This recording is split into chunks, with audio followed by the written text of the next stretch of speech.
We are pleased and happy tonight to have Mario Wynands of PikPok fame with us. PikPok is a software development company, and Mario happens to live in my building, so I thought I'd ask him to come along and join me. Thanks, Mario. Pleasure to have you. Good to be here. What I wanted to do is just pick your brain, excuse the pun, on all things leadership. So I thought we'd start at the beginning and just give us a little bit of history of how you got into owning your own company, what you did before that, and just a bit of the background of PikPok and your own personal history. Sure. Well, I guess I always started out having the idea of my own company early on with my parents owning their own kind of bricklaying company. So I was just kind of used to growing up in a household where everybody was kind of their own boss and took care of their own destiny, and had a couple of goes when I was a kid starting my own pine cone collecting company, and so it was a little bit in the blood, though I guess when I got into university I started programming myself into thinking that I needed to be part of some bigger thing and part of some machine, and did a university education that sort of prepped me for that. But fair to say, growing up in an entrepreneurial household, joining a big company wasn't a great fit, and I leapt at the opportunity to start my own thing, and got together with a couple of long-term friends and started a video game company of all things. Yeah, fantastic. That was back in 1997? Yes, long time ago. Okay, and in terms of the history of the company, when you started out, obviously most startups, there are challenges. What was your sort of biggest challenge in the early days, and how did you overcome that? Well, I think there were a lot of challenges. Naming the company was one that you don't think would be a problem, but we got there in the end. How did you choose your name? Well, that actually, we had three founders, myself, Tara and Macaulay, Stuart Middleton. Turned out we had some creative differences, so we needed to put together a whole lot of different names, and put them in a list and vote on them all, and then we gave that to a trademark lawyer, and they sort of started discounting things down the list until we got to the first thing that we could trademark, and that's how you came up. That was how we came up with the name that we had for quite some time. And so once you came up with a name, you started in your business journey. And that challenge early on, I mean, most startups run into headwinds. Most 80% don't survive more than 5 years, so you've done fantastic to be going all these years later. But how did you get through those first years? What was your challenge, and how did you overcome it? Well, I guess we didn't have much of a plan. We were only a couple of years into our professional careers at that point. So I guess being the young men that we were, we sort of thought we knew what we were doing, and luckily had enough energy and ignorance to not realise some of the challenges that we were facing and how big they were. Right. So there was a lot of things like we couldn't even get a $1,500 overdraft at the time. IT development in general was under scrutiny, much less a video game company. Yeah. But really, I guess what we completely underestimated was the need and the value of building face-to-face relationships with potential clients. Right. The business model for us at the time was winning development contracts with publishers who were mostly US based, some European, and basically making a case for why they should give us a multi-million-dollar contract, when we didn't have any experience, didn't have a team. And I think we underestimated the need to kind of build that trust. At the time, we thought, as long as we can demonstrate our capability, that's all we need. So that was one of the early lessons. Right, establishing trust, building relationships. Speaking of that, how do you see it with the millennial generation? I mean, you've obviously got a lot of your team. Your team's how big at the moment? So we're about 110 people at the moment. And of those 110, how many would be under sort of 33, 34 in your team, roughly, in terms of percentage? It's a lot of them. I guess probably at least half. Okay. I would say. So for that generation, for all you millennials that happen to be watching this, in terms of building trust, how are they? I mean, they get a bad rap, I think, in the press, but every generation has its strengths and weaknesses. But in terms of building trust, I certainly think that's the key to success in business. The higher you go, it's more about interpersonal relationships, isn't it? Are they prepared to build trust? Because that was one of your biggest learnings. Are they prepared to know how to get in front of somebody face to face, build rapport, build trust, sell themselves, sell their idea? How do you feel like that generation is compared to what you were 20 something years ago? Well, I think that particular generation and all young people coming through certainly have a lot going for them in terms of their ability to use technology that older generations may find challenging, and there's just a complete comfort and confidence with all manner of different things, all different sorts of communicating, from face-to-face communication through to communicating online, communicating in a broadcast manner, Right. Rather than, I guess, 20, 30 years ago, unless you happen to be a radio DJ, it was very hard to get your voice out to a lot of people. So there's a lot of opportunity there, and I think generally younger people do tend to be more media savvy. Yes. In terms of the face-to-face stuff, which is what you have made the point you've gotten very good at that. How do you rate them at that face-to-face interaction level? Well, I recognise I have to do it a lot. I'm not necessarily good at it, but I think for younger people the challenge is there is just so much information. There are so many relationships that need to be maintained, just given people are just so connected to so many other people now, especially younger people, trying to identify which relationships to cultivate and invest in, which relationships need more face-to-face, more emotional connection, more physical connection. That's probably the harder thing, and that I don't think there's necessarily a deficiency there in that generation. It's just that there are so many options, there are so many communication channels, there are different messages, often conflicting, coming from so many different directions. Yes. The challenge is how you navigate that crowded media space, that noise, and actually find the right path to success. Okay, and if you had one message or one piece of advice for millennials starting out, or anybody starting out, my daughter's 19, so when she comes out of qualification she'll be about 22. What would you say to someone like my daughter in terms of business advice or advice if she wanted to start her own enterprise? Subscribe to a video channel like this, obviously. Right. But, great advice, you did it here first. I think, that's a good question, because I'm not just starting out now.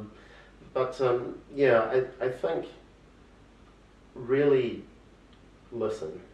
I think there's so many opportunities to try and push forward with what people are trying to do. Sometimes it's super valuable if you can pick the moments and pick the right people to be able to sit back and really hear what the issues are, hear what the opportunities are, right. Listen to different perspectives. And I think with the way a lot of media and different groups are now, so many opinions, so many policies are so polarized. Yes. We've fallen into traps of not really listening or trying to empathize with different perspectives. So that's something that everybody can learn. I mean, that for somebody like myself that does have very strong opinions, and obviously I want to have my way in the business. Yes. The most powerful thing I've learned to be able to do as part of my evolving my leadership is learning how to listen to people, right, rather than just telling people what to do. Absolutely. Or telling people about my vision. Understanding somebody else's perspective, understanding where they want to go, is so powerful in helping you be able to adjust and package whatever it is that you're trying to do in such a way that it works for everybody. Absolutely, I couldn't agree more. Before I go into your sort of values and what you hold near and dear and how they translate in the company, just for some of the viewers out there, some of the products you make that they might have heard of. What are some of the sort of things, the software that you've developed that they might know of? There's been a number of games over the years, and we've worked on a lot of stuff back in the day. We made a couple of Barbie games. Barbie? Around the Mattel franchise, so Right. Barbie Beach Vacation. We worked on Barbie Sparkling Ice Show, which... How do they get hold of these, and where are they? What platforms do they those get are old games now, PC and PlayStation 1, back in the day, respectively. But we've worked on a whole lot of things which has exposed us to a lot of people and a lot of great opportunities. We got to work on Speed Racer, the video game. Right. So we had the opportunity to work with the Wachowskis team who made the feature film. We worked on Jackass the game, which had a lot of challenges, as you can imagine. Yes. We worked on rugby league products, rugby products. Got to work with John Olomu, and companies like Warner Brothers, DreamWorks. Right. A whole lot of different companies and individuals over the years. Right. More recently, we've been focused on mobile phone and games like Flick Kick Football, where we've had early success on mobile phone, Right. and then more recently games like our Into the Dead zombie game, 4 letters puzzle game, all different sorts of things that we've created. So to hold it together and be in that industry for as long as you have, 21 odd years, is that right?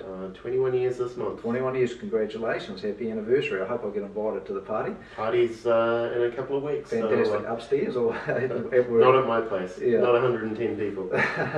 So you must have had some values that you have and that your business has. What are those values and how do you bring them alive and get everybody, 100 and something plus people, engaged in your values?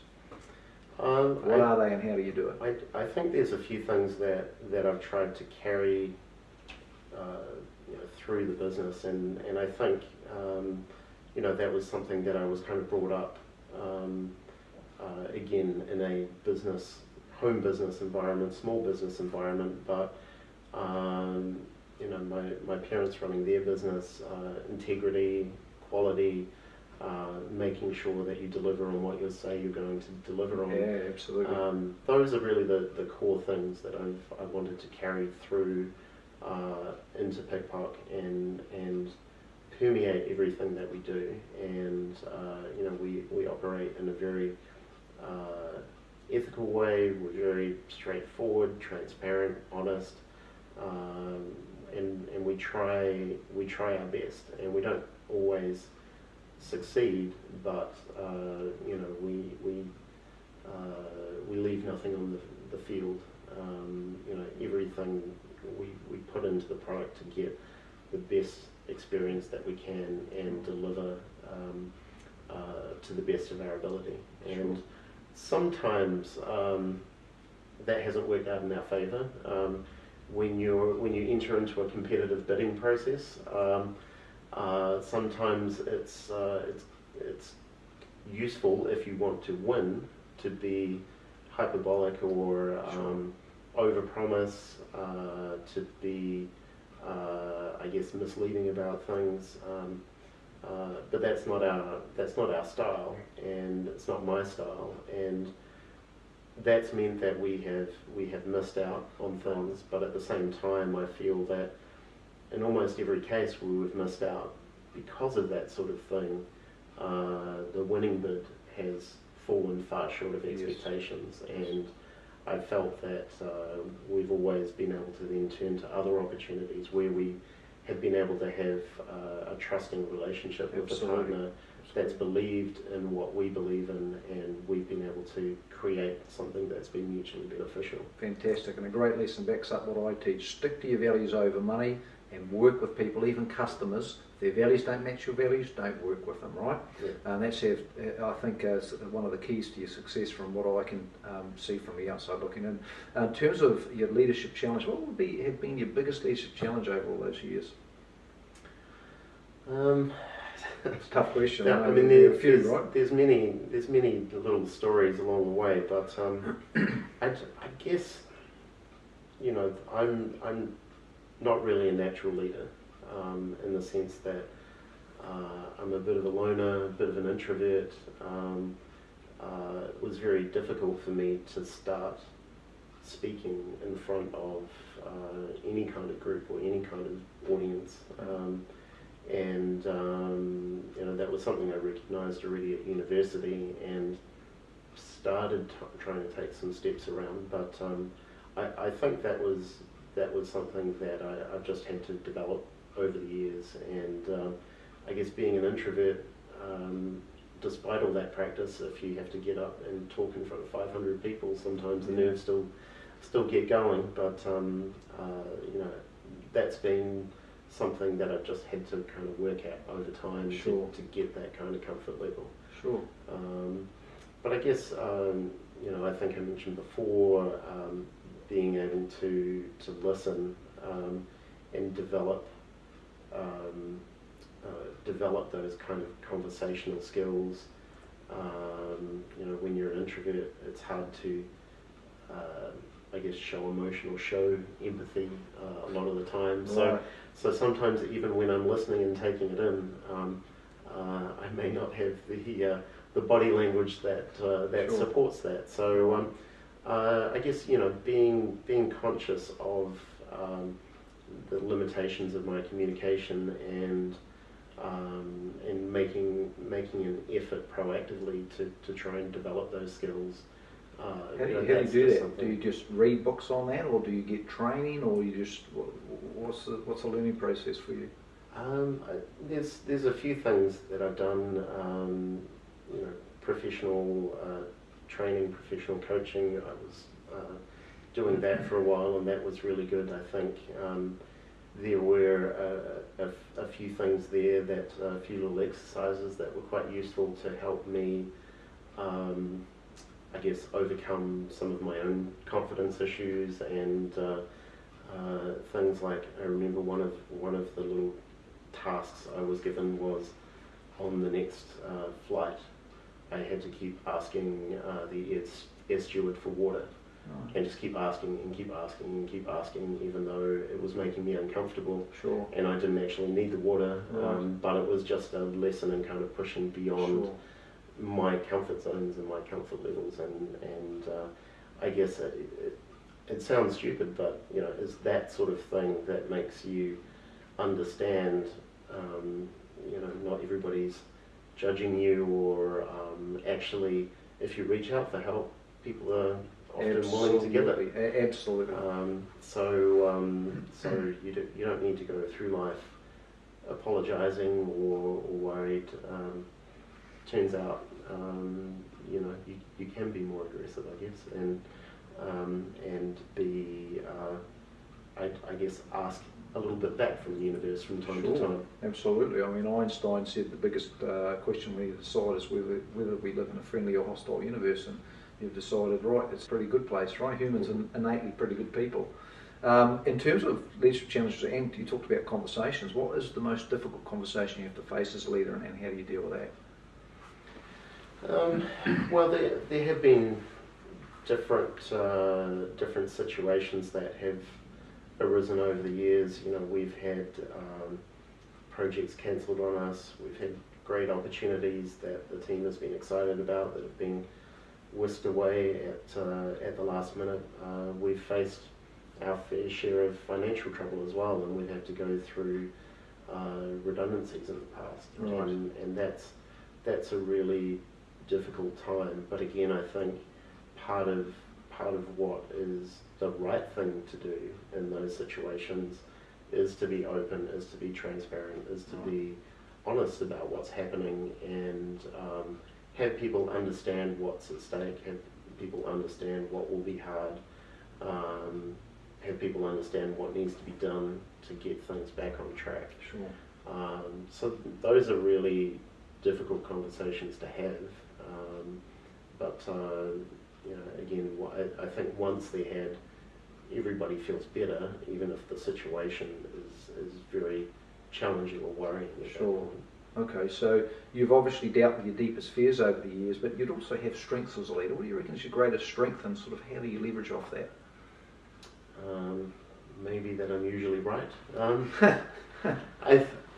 think I kind of say that as a joke, but I think what I'm good at is, so that's competence. Is kind of reading the lay of the land, and I absorb a lot of information about the market and looking at what other people are doing in the marketplace, our competitors, our partners, have an understanding of what we're doing across the organisation, and really trying to have a realistic, practical understanding of what we can do and what we can't do. Sure. And I think that allows me to have quite a strong perception of what's going to happen over the next couple of years and what we have to do to become successful. And I guess if I was to describe that in terms of a trait, I'd probably say that means I have a really good sense of intuition. Right. And I find it relatively easy to say if something's pitched or there's an issue or opportunity that comes up. I feel I can quickly assess that and be able to say, okay, here's what we need to do, here's probably what it's going to take. Right.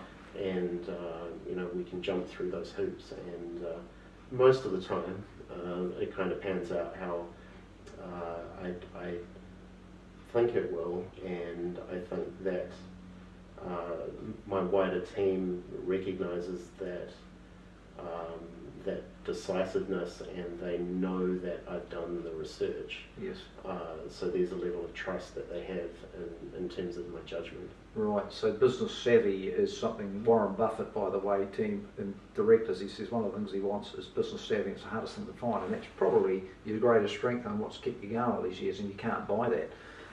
So how do you, if you're a young person and you're starting a business, you're in business and you don't have that savvy, how do you learn and develop that sort of thing, and sort of what's your learning process around leadership, and do you read on leadership, watch things? How do people develop business savvy and leadership skills, and what's your technique for learning other than your job?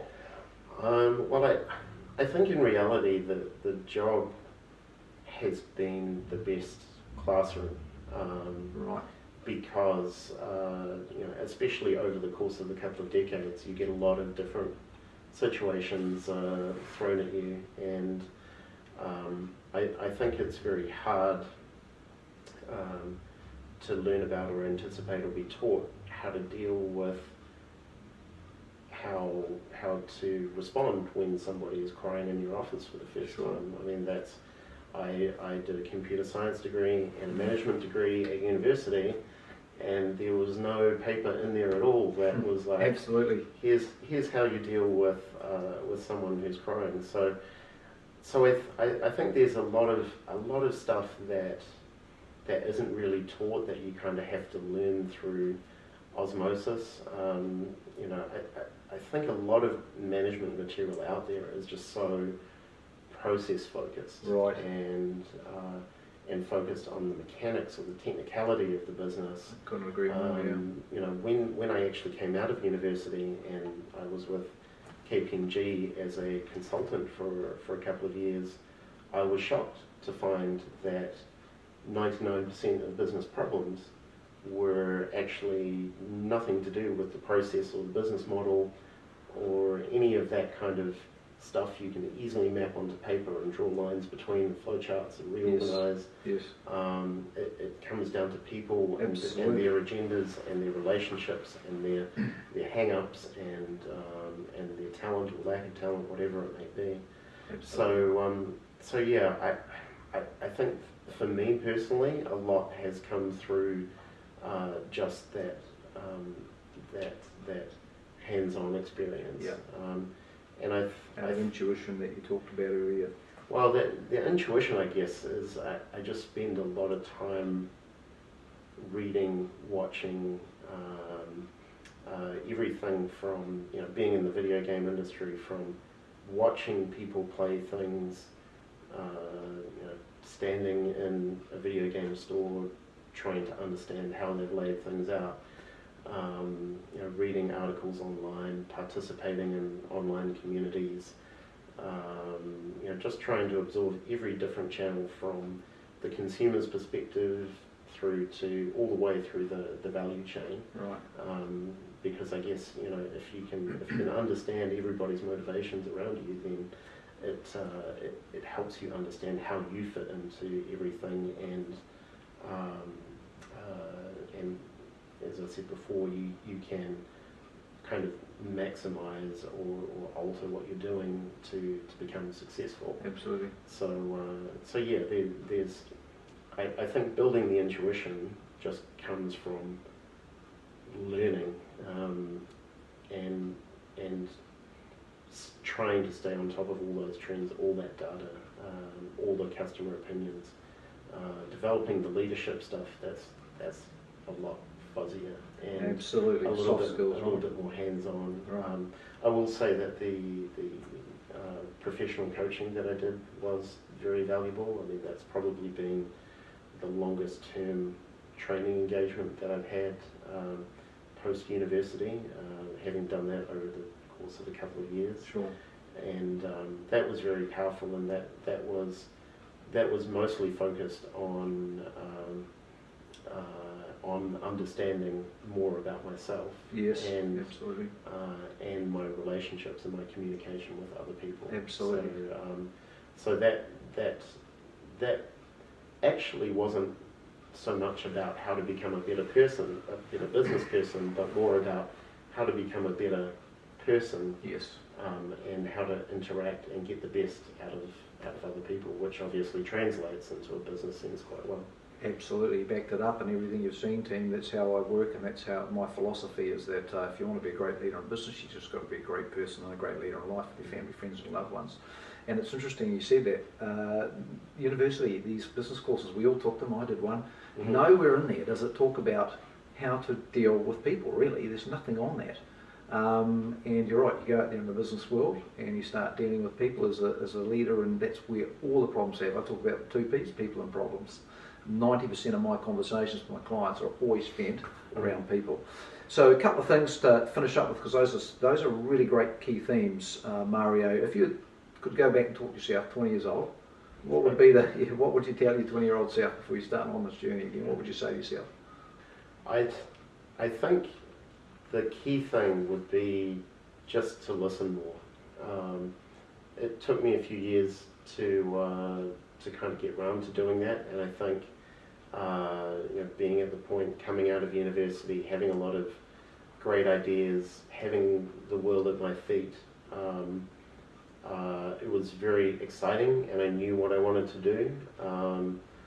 But I think I would have gotten off to a better start and had a better time if I had listened and taken that time to be more empathetic, to understand different points of view, to take on more advice. Being a 21, 22, 23-year-old male, you have a tendency to think you know it all, and it's not until every year that you go through the same process of last year I didn't know anything, but now I know everything. Yes. And you just say that to yourself over and over until you realise actually, I know practically nothing, yes, and I should just shut up and listen for a while. It takes time to kind of develop that. So I think listening more from the outset would have helped. Great advice. I think it was Socrates that said true wisdom is know I know nothing, so never any journey, right? And in terms of business in general, what do you think is the most disruptive thing facing business owners over the next 10 to 20 years?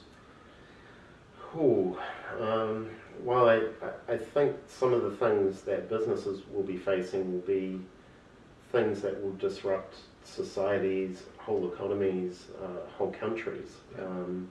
We're facing this new era of automation, AI, big data, and everything about society and the way that we live, the way that we do business will change. It will be impacted, and we'll see big disruption in terms of whole industries like transport, for example, that faces a huge jobs challenge around automation, through to AI being able to take on board, I think, many more tasks than we probably anticipate right now. Yes. Just the rate at which